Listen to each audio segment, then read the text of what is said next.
Day 6 of Winter-een-mas. Where has it gone? I hope you've been having a lot of fun playing through the various video games, maybe checking out some of the ones that we've suggested in the free greats that we've talked about so far. Today, being day 6, means we're talking about RPGs. RPGs meaning role-playing games. Role-playing games, in my opinion, are games where you have a character sheet, you have stats, you gain experience points, you level up, you have some way of adapting and upgrading and improving your character, with be it skill trees, be it it could be skill trees, it could be you getting to pick feats and character classes and all of that. The other part to RPGs is it needs to give you some level of role play. Role play has two terms. One is rolling dice, making decisions. The other one is essentially I should be able to feel like these characters are somewhat mine to some extent. Not all of them. Western ones and to be honest the Eastern ones all have their own way of doing things. Anyway, why don't we start talking about what games we've picked for today's free great RPGs. I don't think I could talk about RPGs and not talk about Baldur's Gate 3. So, we are... What the hell is going on here? I have no idea. We're flashing. Distracted easily. Yes. Baldur's Gate 3. Baldur's Gate 3 got Game of the Year. And a lot of people were like, why did you get Baldur's Gate 3 get Game of the Year? Why wasn't it Spider-Man? Spider-Man 2 was a freaking amazing game. Spider-Man 2 was an amazing game. Baldur's Gate 3 just was more of an amazing game. Let me explain. In this game, the story is broken up into 3 acts. Simple enough, right? Oh yeah, of course. I have played Act 1 since it came out on Stadia. I have played through that 8 times now. Each time I've played this act, I have found stuff that I never had found before. I have had new story developments that I didn't know was possible. I have been able to play things as all kinds of different characters and discovered that different classes have different interactions. Even different races that you pick in the game have different interactions. Not only that, but when I go and I interact and I make decisions, any of the decisions I make have long-term impact to the game. Remember that part of this game is a dating sim, and you're able to hook up with your companions. So making these decisions, you need to impress the people that you want to date. And if you do fail at impressing them, you are not going to get with them. It's that simple. It also still impacts part of the storyline. Some magical items become completely unavailable to you if you make the wrong decisions. Other things become nicely available to you by making the right decisions. You can do things like Biggest Bennis is doing here, and you can just play through the whole game being a complete dick. It's so open. The only thing I don't think you can do in Baldur's Gate 3 is do a pacifist run. And the only reason for that I say that is because there are some moments in the game that require you to have combat. And I don't know any way that you could skip through the combat without causing any damage to anybody. It might be feasible with like the sleep spell, but you need to get your level up so much. So I don't think pacifist run is possible. I myself am doing a Nuzlocke inspired run. So basically, if one of my characters dies, they're dead. I'm not allowed to use them again, and I carry on until it's a party of 1. And then when I die, game over. So we're making actually mindly reasonable progress. The whole point of me making this decision was so that I would finish sooner, and it's like, oh well, you wanted to finish sooner, well it's going to work out, this is going to work out really well for you. But anyway, you should come and join us for those streams will be kicking back up soon enough if they haven't already. Anyway, I have talked too long about Baldur's Gate 3. Let's go on to the next RPG.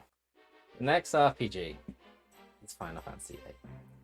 This game, now, I know it gets some hate. I'm not really completely understanding of the hate. This is the first Final Fantasy game I completed. I played 7. I got to out of Midgard at the end of this one, and then I was borrowing it from a friend. That's right, so I had to give it back to them. They wanted it back. So I was in the shop, saw Final Fantasy VIII. I bought Final Fantasy VIII. I played Final Fantasy VIII. I kept playing Final Fantasy VIII.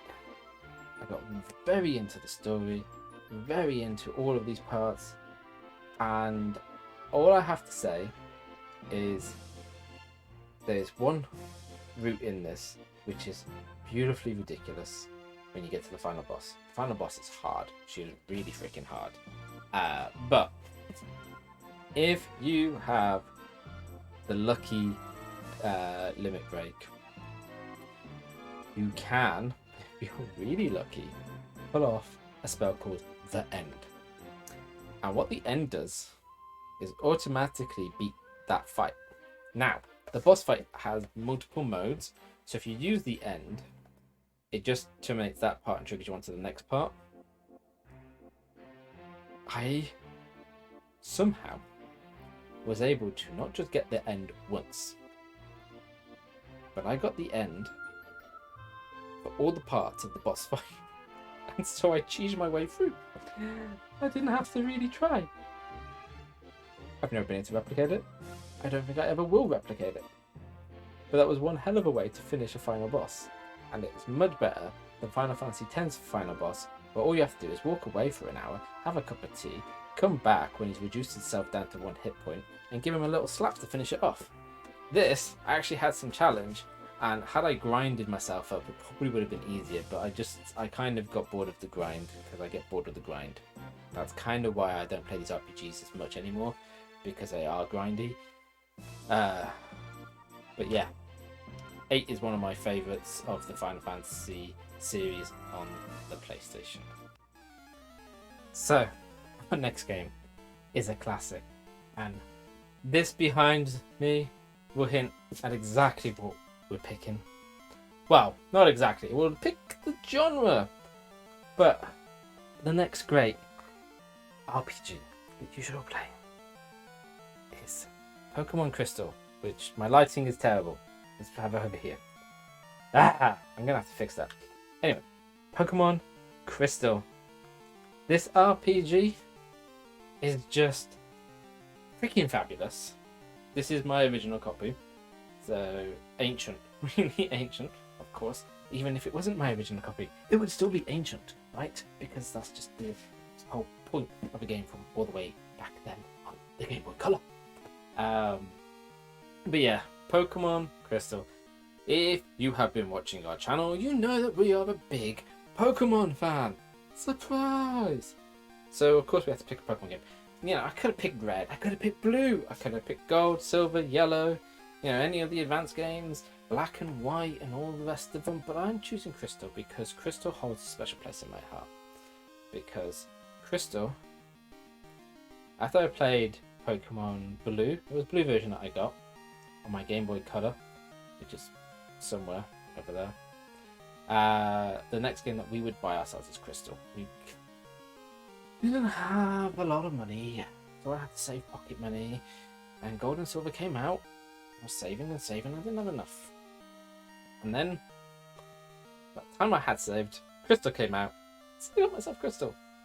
And, you know, the whole change in the story a little bit, the focus on chasing down Suicune, it was just great, and I really loved that game, and I have really fond memories of playing that game. It's one of the few fond memories I have, which, you know, just basically being able to sit and play the game, and finding all the endless ways to light up the freaking Game Boy, because God forbid there would be an easy way to have a backlit screen. Fair enough, Nintendo, okay, the backlit screen would have eaten the batteries, and then you would have had a Game Gear problem. So not going for a backlit screen, I understand, but at the same time, it was annoying. One day I'm going to pick up one of the new devices to make it just easier to play. But for now, you know, We've got all that stuff. We will be at some point starting a Pokemon Let's Play series where we'll play through every different Pokemon game there is. But for now, that's not happening until we succeed in completing the Pokemon Power Collection, and we are very close. So let us know in the comments RPGs that you think are great. Also, hit that like button, the subscribe button, slap that notification bell, because otherwise you will not stay up to date with what's going on the channel, because you can't rely on the homepage to tell you, because that's not how YouTube works. Surprise! Ooh. We've only got one more day left of Winter-een-mas, so tomorrow we're going to be talking about sports. Look at me. I definitely know a lot about sports. I'm a very sporty person, yeah. But no, we'll be talking about some sport games that we think are great, that you should all play. But for now, until next time, keep it geeky. Keep it geeky.